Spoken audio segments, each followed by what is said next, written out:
And what we need to do is, does anybody know, and this is going to be my first question, why do we need to tell stories? Yes? To develop language. To develop language. Fantastic, yes? So the development of language. Yeah, excellent. Imagination. Sorry, impart knowledge and imagination. Yeah, knowledge. Sorry?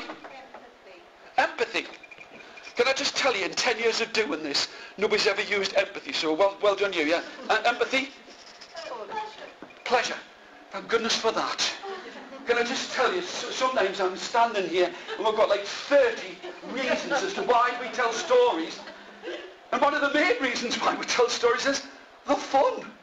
They're meant to be an enjoyable experience. Yes, fun. All of these things plus fun. All right then. If we've got development of language, knowledge, imagination, empathy, fun, outcomes. I work with children and adults of all sorts of different ages trying to get them to write stories. And I've got to tell you, it must have been about 8 or 9 years ago, all of the stories from the year 5s and 6s all ended with, then she killed him and buried him under the patio. Okay? So what you've got is, it's all about sort of like being able to cope. There's one that really sort of like strikes me. Why we really tell stories. When you're sitting there and telling a story with a child, you are making a contract with them. They are used to adults racing around, not having any time for them, and you are saying to them, as you tell them a story, I am stopping everything. I am honouring you. I am giving you my time. I need you to enter into a contract with me. That's not shut up and listen, by the way. You know, it's not in the 50s where it's like, are you sitting comfortably? Then I'll begin. Because when you tell a story, you should tell a story with someone. Okay? So it's being able to cope and entering into a contract. A social and emotional contract. And this is what we tell stories for. In exactly the same way as we manipulate Play-Doh, water, sand, construction bricks, children need to get used to the idea of manipulating language and coping with getting it wrong. Okay? I mean, we watch the X Factor all the time, and it's this thing on when he says, well, actually, you're rubbish. And it's like it's the biggest surprise in their life. And they're flinging it down, and you're thinking about it, being able to cope. Not sort of like, well, what I'm going to do is, next year I'm going to practice. Because they don't have that understanding of their own social and emotional development. Well, as adults, we forget what stories do and what they are like. So I'm going to tell you a story. Fantastic. Okay, I'm going to tell you a story. And one of the things about a story is it answers questions. Everybody show me 5 fingers like this. Do it now. If you don't join in, I follow you home, move in next door and shout stories through your letterboxes. The intention of this is for you to have an understanding of what a story is, what a story needs to have in it, and how you can do that. I know your arms are getting tired, but I'm just blaming it. So you need to understand what a story needs to have in it. Okay, you can put your hands down. All right, a story answers 5 questions. And all of those questions start with a W and an H. I wonder who could tell me what one of those questions could possibly be? Why? I love that. Thank you very much. Yes, thank you. Okay. All right then. Who could tell me what one of those questions could possibly be? Oh, I love it. Thank you very much. Sorry?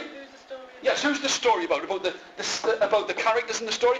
I can't think where I'm going to get the next one. Where? But I want you to understand, in whatever context you are in, if you know what a story has in it, you are helping children for the rest of their life.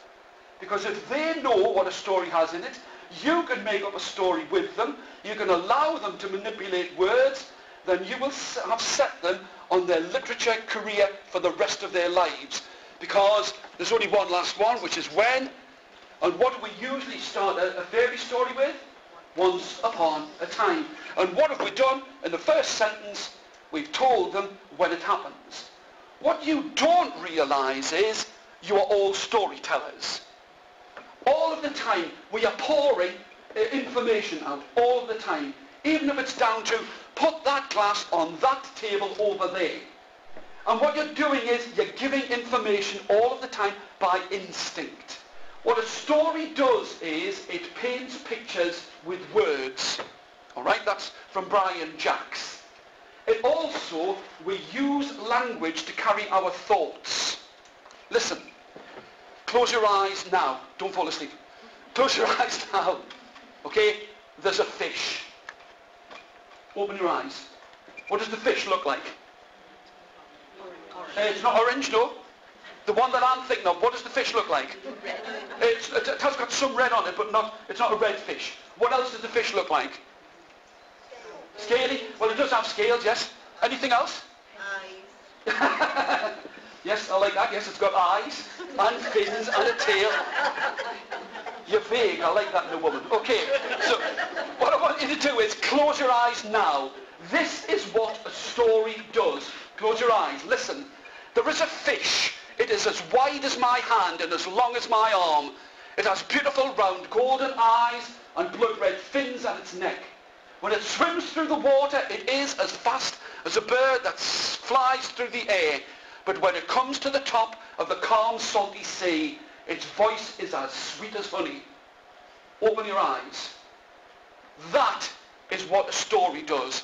What was the fish like? Go on, who can tell me from the words that I used?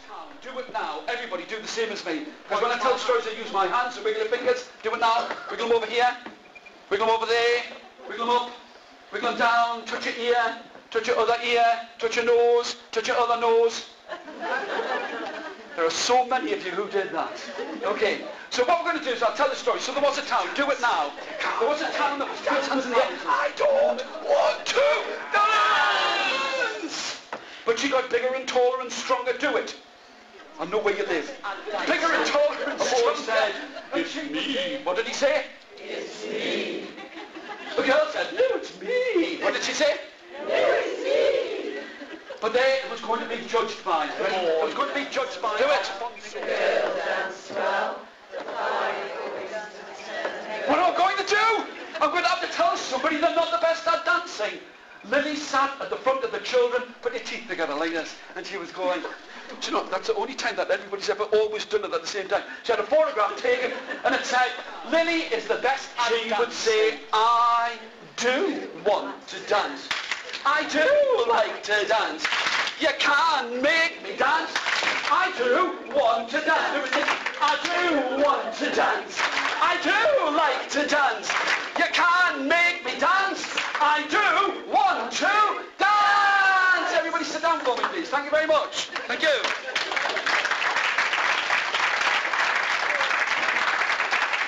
Often it's very difficult for me to try and portray to you when I'm not working with children the effect that has on the children.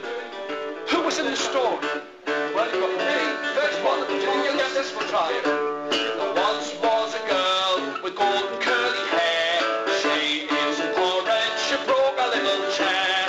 She went to bed as quiet as a mouse. And when she woke up, she was in the bear's house. That's a clue. In the bear's house. You can put your hands up when you've got it. In the bear's house. Your mum told us that these days like this, I just didn't expect quite so many in the bear's house. Which one is it? Are you ready? Well done, you go with a really great story. Are you ready? I said, are you ready? Yes. Once upon a time, there was an orange press, a grater, and a sponge.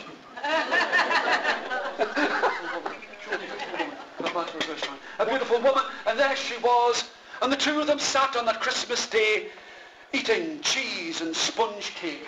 He always thought, just a second, he always thought that on Christmas Day, do it with me now, when the snow would fall, that he would never think, no, I said cheese and sponge cake. And he said, listen, and then the sun would go down and the snow would fall, that he would be sitting in this place, and he felt as if he had more money in his pocket than anyone would give him as gold or silver or diamonds.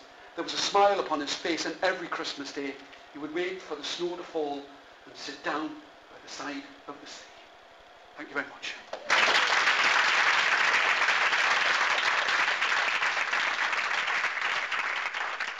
Does that that make sense? Would anybody like to ask me any questions?